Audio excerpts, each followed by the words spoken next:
요즘에 미스트롯을 혹시 여러분들 보셨는지 모르겠습니다. 거기 보면 아이들이 아주 인기를 얻고 있습니다. 그 중에도 또 막내인 김태현이라고 하는 9살짜리 국악 신동이 부른 그 트롯이 많은 사람들에게 관심을 일으키고 또 흥미를 일으키고 있어요. 이 아이가 부른 노래가 몇 개가 있습니다만은 자기 존재를 확실하게 드러낸 노래가 간대요 글쎄라는 노래입니다. 이 노래 가사를 보면 이런 게 있습니다. 남의 사람 되려고 간대요 글쎄. 이게 과연 9살짜리가 부르는 노래인가 싶습니다. 이별의 경험이라고는 전혀 없을 이 9살짜리가 떠나는 사람의 떠나는 사람을 안타까워하는 그 애절함을 얼마나 잘 표현하는지 모릅니다. 금방이라도 눈물이 쏟아질 것처럼 그렇게 몰입된 표정을 보면 마치 정말 마음 쓰린 이별을 해본 아이 같은 그런 생각이 듭니다. 떠나버린 님으로 인해서 가슴 저리는 애절한 노래, 그 노래의 원조가 있다면 두말할 것도 없이 아리랑일 것입니다. 아리랑 아리랑 아라리요, 아리랑 고개로 넘어간다. 나를 버리고 가시는 님은 심리도 못 가서 발병난다. 아마도 어떤 사연이 있는지는 모르지만 사랑하는 사람이 떠나는 것을 너무나 슬퍼하면서 또 아파하면서 부른 노래가 아닌가 싶습니다. 사랑하는 사람 또는 믿었던 사람이 떠나간다는 것은 매우 마음 아픈 일입니다. 어쩔 수 없어서 돌아섰든 아니면 배신을 하고 떠나가든 가까웠던 사람이 떠나갈 때 그 모습을 지켜본다는 것은 매우 고통스러운 일이고 마음 아픈 일일 것입니다. 오늘 본문에 보면은 66절에 그때부터 그의 제자 중에서 많은 사람이 떠나가고 다시 그와 함께 다니지 아니하더라.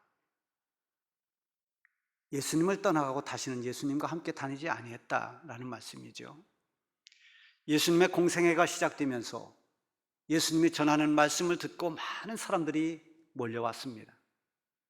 더군다나 예수님이 기적을 행하실 때는 수많은 사람들이 놀라면서 저분이 과연 누구신가? 많은 사람들이 예수님을 따라다녔습니다. 예수님 가시는 곳에는 사람으로 인해서 인산인해를 이루었습니다. 성경에 보면 여러 해 동안 혈루병 앓은 여인이 나옵니다. 이 여인이 예수님을 만나고 싶어 합니다. 내가 예수님의 옷자락이라도 만지면 내 병이 나을 것 같다는 믿음이 생겼습니다. 그래서 예수님을 만나려고 갔는데 예수님을 둘러싼 사람들이 너무나 많습니다. 만약에 이 여인이 정말 이 병을 고쳐야 되겠다는 그런 절박한 마음이 없었더라면, 내가 주님의 옷자락이라도 잡으면 내 병이 낫는다는 믿음이 없었더라면 그 사람들의 장벽을 뚫고 들어가지 못했을 것입니다. 그만큼 사람들이 예수님 주변에 많았습니다. 주인은 있었지만 늘 사람들에게 왕따당했던 이 외로운 삭개오도 예수님을 만나보고 싶었습니다. 그러나 사람들이 너무 많아서 그는 예수님을 직접 보지 못하고 나무 위로 올라갑니다. 나무 위에서 예수님을 보기 위해서입니다. 그만큼 예수님 주변에는 사람이 많이 따라다녔습니다. 단순히 예수님을 구경하기 위해서 몰려든 구경꾼들도 있었지만은 예수님의 12 제자처럼 그렇게 예수님을 따라다녔던 그런 제자들도 많이 있었습니다. 그 이전에 세례 요한이 광야에서 회개를 촉구하면서 한 선지자 역할을 감당했습니다. 약대 털옷을 입고 메뚜기와 석청을 먹으면서 사람들에게 아주 강하게 독사의 자식들아 회개하라고 외쳤던 이 세례 요한의 제자들도 참 많았습니다. 근데 예수님이 등장하면서 이 세례 요한의 제자들마저도 한 사람 두 사람 예수님에게로 갔습니다. 그러나 세례 요한은 예수님이 누구라는 것을 너무나 잘 알고 있었기 때문에 그 떠나는 것을 섭섭해하거나 시기하지 않았습니다. 어떤 사람이 그렇게 말합니다. 당신의 제자들이 예수님에게로 많이 가더이다. 그때 세례 요한은 말합니다. 그는 흥하여야 하겠고 나는 쇠하여야 하리라. 주님은 흥해야 되고 나는 그림자처럼 사라져야 된다고 그렇게 겸손히 말했습니다. 어쨌든 이렇게 예수님을 따르고 예수님과 동행했던 많은 사람들이 있었는데, 이 많은 사람들이 언제부터인가 한 사람 두 사람 예수님을 등지고 떠났습니다. 66절에 보면 떠나고 다시 그와 함께 다니지 아니하더라. 아주 떠나버린 겁니다. 사도 바울도 이렇게 따르던 사람들이 떠났던 마음 아픈 경험을 했습니다. 디모데후서 4장 10절 11절에 보면은 데마는 이 세상을 사랑하여 나를 버리고 데살로니가로 가고, 그레스게는 갈라디아로, 디도는 달마디아로 갔고 누가만 나와 함께 있느니라. 이렇게 강직하고 담대한 사도 바울도 곁에 있던 사람들이 떠날 때 몹시 마음 아프고 외로웠던 것 같습니다. 지금 다 떠나가고 누가만 한 사람 내 곁에 있다. 그러면서 디모데에게 마가를 데리고 속히 내게로 와달라고 말합니다. 떠나는 사람들은 아무 생각 없이 떠나지는 않습니다. 다 나름대로 떠나는 이유가 있습니다.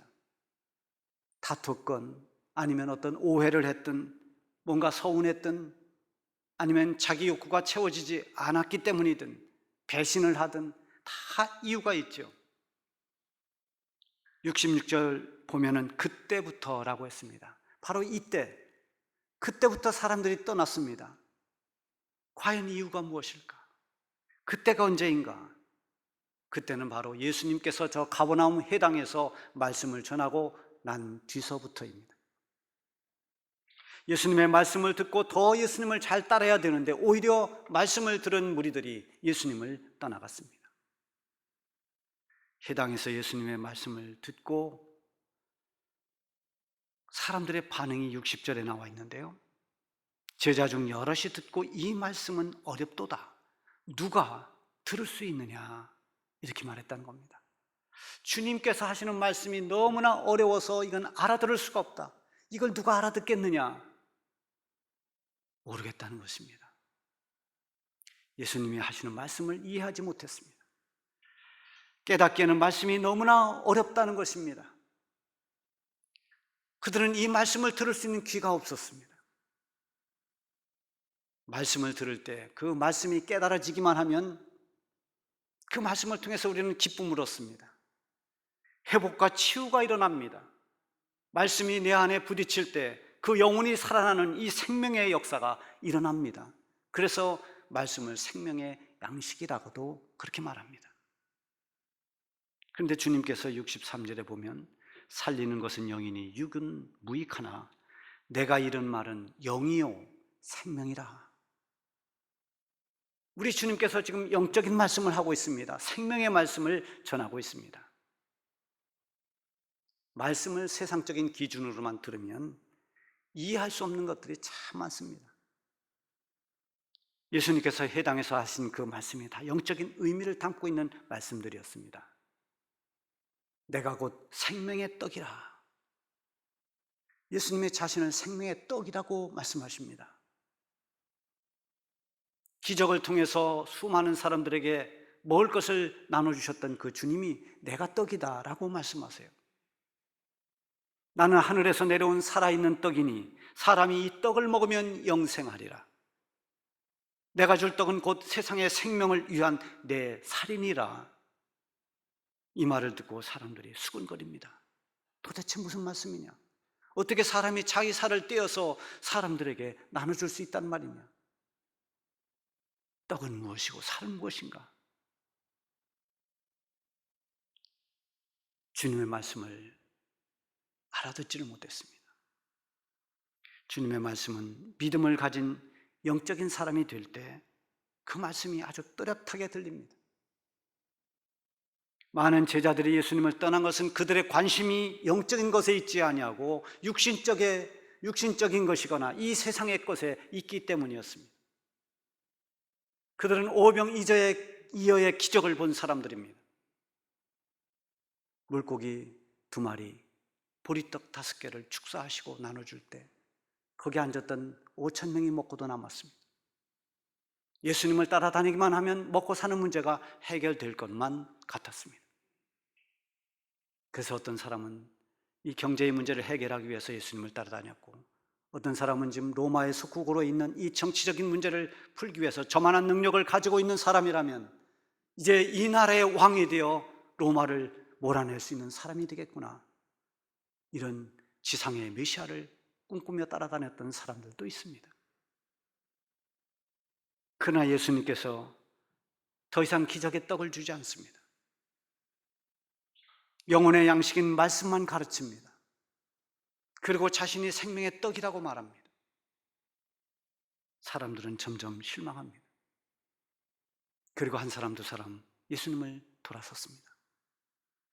말씀을 듣고 예수님을 따르려면 육신의 소욕을 가지고는 따라갈 수가 없습니다. 이 세상의 가치관을 뛰어넘어야 됩니다. 때로는 이 말씀은 우리에게 희생을 요구합니다. 우리로 하여금 자기 자신을 깨트리라고 말씀합니다. 자기를 버리고 십자가를 지고 고난의 길을 요구하기도 합니다. 그래서 말씀을 깨닫지 못하면 도무지 주님을 따라가지 못합니다. 말씀을 깨닫고 믿지 못하면 언제든지 주님을 떠나갈 수가 있습니다. 믿음이 약해지거나 믿음을 잃어버리면 그때부터는 마치 표류하는 배처럼 예수님으로부터 멀어지게 됩니다. 예수님을 떠나간 사람들이 왜 떠났을까요? 64절에 보면 그러나 너희 중에 믿지 아니하는 자들이 있느니라 하시니, 이는 예수께서 믿지 아니하는 자들이 누구며 자기를 팔 자가 누구인지 처음부터 아심이로라. 여기에 보면 믿지 아니하는 자들과 배신할 자가 나오는데, 한마디로 말하면 결국 믿음이 없어서 예수님을 떠나고 예수님을 배신한다는 것입니다. 믿음이 없으면 하나님 말씀은 그냥 인생을 사는 참고 자료에 불과합니다. 내 삶을 어떻게 하면 더 이롭게 하고 내가 만족할 만한 그런 삶을 살기 위해서 모두가 고민합니다. 믿음이 없다면 성경은 단지 하나의 인생 참고서 정도에 불과합니다. 하나님 말씀인 성경이 교양 도서나 아니면 종교 서적에 불과하게 될 것입니다. 믿음이 없으면 설교를 들어도 그냥 교양 강좌나 아니면 인생 철학으로 듣고 말아버립니다. 오늘 교회 가서 그냥 좋은 말 들었다, 이 정도지요. 그런데 결국 살아가는 자기의 삶은 자기 신념과 자기 사상으로 살아갑니다. 하나님 말씀 앞에 아멘하고 그 말씀을 따라 살기가 그래서 어려운 것입니다. 결국 하나님의 약속의 말씀, 이 말씀을 믿어야 그 말씀 속에 약속되어 있는 예수 그리스도, 예수님을 나의 구주라고 믿을 수 있고, 그 믿음이 있을 때 나를 구원하신 하나님 은혜에 감사하면서 평생 믿음의 사람으로 살아갈 수 있는 것입니다. 가룟 유다는 예수님의 제자로 부름받았습니다. 얼마나 영광스러운 일입니까? 12사람 가운데 한 사람으로 부름을 받았어요. 그래서 예수님을 늘 따라다녔지만 그에게 믿음이 없었습니다. 예수님 곁에서 말씀을 들었고 천국 복음을 직접 들었습니다.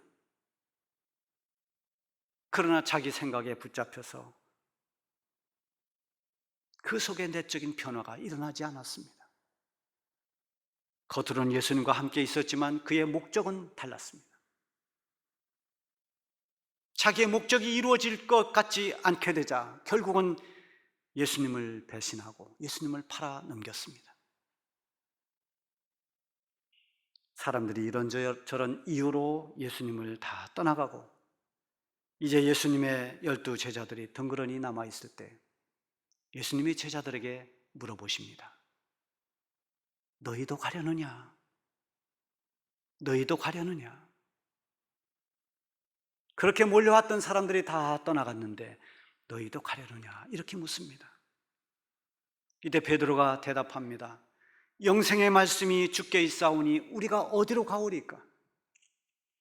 우리가 주는 하나님의 거룩하신 자인 줄을 믿고 알았사옵나이다. 이 믿음이 있으면 주님을 떠나지 않습니다. 12제자들은 떠나지 않았습니다. 그러나 후에 가룟 유다는 예수님을 떠났습니다. 예수님을 배반했습니다. 예수님을 직접 배웠고 그리고 항상 예수님 곁에서 함께 다녔던 12제자 중 한 사람이었지만 그 제자 중에 한 사람인 가룟 유다는 예수님을 떠나고 말았습니다. 요즘에 가나안 교인들이 많이 늘고 있다는 통계가 있습니다. 가나안 교인은 본래 하나님이 약속해 주신 약속의 땅 이름이 가나안입니다. 근데 가나안을 뒤집어서 읽어보면 안 나갑니다. 교회 안 나가는 성도들을 가나안 교인이다 이렇게 말합니다. 거기다가 지난 1년 동안은 이 코로나 전염병 확산으로 인해서 예배가 많이 제한을 받았습니다. 지금도 여전히 통제 가운데 있습니다. 옆으로만 드려라, 몇 명만 나와라. 이렇게 하다 보니까 1년의 세월이 지났습니다. 오랫동안 교회를 나오지 못한 분들도 많이 있을 것입니다. 지금 영상 예배를 드리는 분 가운데서도 거의 1년 가까이 교회에 나오지 못한 분들도 없지 않아 있습니다. 믿음을 잃어버리는 그런 사람들도 하나씩 둘씩 늘어갑니다. 아마도 이 코로나 확산이 다 중단되고 코로나 전염병으로 인한 이런 여러 가지 복잡한 일들이 정리되고 나도 많은 사람들이 교회를 떠나고 주님을 떠날 것이라는 그런 예측을 많이 하고 있습니다. 예수님께서 사람들이 떠났을 때 12제자들에게 물었던 그 질문을 오늘 우리에게 하신다면 우리는 뭐라고 대답하시겠습니까? 저는 주님을 떠나지 않겠습니다. 저는 결코 주님을 떠나지 않습니다. 세상 다하는 날까지 주님과 함께 하겠습니다. 이렇게 대답하시기 바랍니다. 룻기에 보면 참 가슴 뭉클한 이야기가 나옵니다. 이방 땅 저 모압에 가서 남편을 잃었습니다. 두 아들을 다 잃었습니다. 모든 것을 다 잃어버리고 빈털터리가 돼서 이제 고향 땅으로 돌아가는 나오미라는 여인이 나옵니다. 이 나오미가 고향 베들레헴으로 돌아가려고 할 때 두 며느리가 따라왔습니다. 나오미는 며느리들에게 권합니다. 이제 너희들이 각각 너희들 갈 길로 가라. 더 이상 나를 따라오지 말고 너희들 가야 할 길로 가라고 그렇게 적극 권면합니다. 한 며느리는 이런 정황을 보고 하는 수 없이 시어머니를 떠나서 발길을 돌렸습니다. 그러나 룻이라고 하는 며느리는 계속해서 시어머니를 따라가겠다고 그렇게 말합니다. 그러면서 이 룻이 이렇게 말합니다. 어머니, 저에게 떠나라고 하지 마십시오. 어머니 가시는 곳에 저도 가고 어머니 머무시는 곳에 저도 머물겠습니다. 어머니의 백성이 나의 백성이 되고 어머니의 하나님이 나의 하나님이 됩니다. 어머니 죽으시는 곳에서 나도 죽어 거기에 묻힐 것입니다. 아무런 희망도 보이지 않고 자기에게 아무런 유익이 보이지 않는 고생길이 훤히 보이는 이 시어머니와 이 동행길, 그 길을 우직하게 따라온 이 룻이 얼마나 어리석게 보입니까? 그런데 신약 성경을 시작하는 마태복음 1장에 보면 예수 그리스도의 계보가 나옵니다. 거기에 룻의 이름이 나와 있습니다. 보아스는 룻에게서 오벳을 낳고, 이거 보면 룻은 보아스를 만난 것입니다. 보아스는 룻에게서 오벳을 낳고 오벳은 이새를 낳고 이새는 다윗 왕을 낳으니라, 이렇게 기록되어 있습니다. 결국 이 룻은 끝까지 시어머니를 버리지 않고 따라가서 다윗 왕의 증조 할머니가 됩니다. 위대한 역사를 이루었습니다. 예수님을 따르는 그리스도인들의 모습이 룻과 같아야 됩니다. 내가 힘이 들어도, 내가 손해를 보아도, 나에게 어떤 환난이 있고 고난이 따라온다 하더라도 저는 주님을 따라가겠습니다. 우리가 예수님을 따라가는 이 믿음의 길에는 많은 장애물이 있고 고난도 있습니다. 그러나 그 장애물을 넘어가야 됩니다. 고난의 골짜기를 주님과 함께 통과하면 됩니다. 고은 목사님이 쓴 너희도 가려느냐라는 시가 하나 있습니다. 그 일부만 소개합니다. 떠나라 말씀하셔도 나는 떠날 수가 없습니다. 당신은 나의 길인데 아무리 둘러보아도 어디로 가야 할 곳이 없습니다. 사정하지 마십시오. 나는 당신의 종인데 명령만 하시면 그만일 뿐 내가 어찌 당신을 멸시하오리까? 실로 당신은 나의 모든 것, 너희도 가려느냐 그리 말씀하지 마옵소서. 사실 예수님이 무엇이 아쉬워서 너희도 가려느냐 이렇게 묻겠습니까? 예수님이 이렇게 물으시는 것은 아쉬워서가 아닙니다. 정말 제자들을 사랑하시기 때문입니다. 예수님을 떠나면 예수님이 외로운 것이 아니라 떠난 사람의 영혼이 죽는 것입니다. 본래 하나님은 하나님의 백성들을 떠나지 않습니다. 버리지 않습니다. 신명기 31장 6절에 보면 너희는 강하고 담대하라. 두려워하지 말라. 그들 앞에서 떨지 말라. 이는 네 하나님 여호와 그가 너와 함께 하시며 결코 너를 떠나지 아니하시며 버리지 아니하실 것임이니라. 하나님의 약속입니다. 하나님 우리를 버리지 않고 떠나지 않습니다. 예수님은 우리를 위해서 자신의 목숨까지 다 내놓아야 되는 그 십자가의 길을 거부하지 않았습니다. 죽음의 길을 피하지 않고 우리를 위해 십자가의 길을 가셨습니다. 우리를 위해 죽으시고 우리를 위해 부활하신 예수님은 이 세상 끝날까지 우리와 함께 하겠다고 약속하셨습니다. 예수님께서 제자들에게 마지막으로 하신 말씀이 마태복음 마지막 장 마지막 절에 있습니다. 내가 너에게 분부한 모든 것을 가르쳐 지키게 하라. 볼지어다 내가 세상 끝날까지 너희와 항상 함께 있으리라. 주님은 우리를 떠나지 않습니다. 떠나는 것은 사람입니다. 구원의 주님이신 예수님을 떠나는 것이야말로 내 영혼의 문제를 포기하는 가장 어리석은 일입니다. 예배의 자리를 떠나면 믿음이 흔들립니다. 믿음이 흔들리면 결국 예수님을 떠나게 됩니다. 예수님을 떠나서 영원히 사는 길은 없습니다. 지금처럼 혼탁한 때 많은 사람들이 주님을 멀리하고 믿음의 길에서 벗어나 세상 길로 가고 있는 이때 우리 주님이 우리에게 묻습니다. 너희도 가려느냐? 우리 주님께서 이 질문 뒤에 다 하지 못한 음성이 있습니다. 너희도 가려느냐? 나는 너를 떠나지 않는데 너희도 가려느냐? 나는 여전히 너를 사랑하고 있는데 나는 지금도 네 목자가 되어 네 평생에 너를 인도할 터인데 이런 주님의 음성을 들으시길 바랍니다.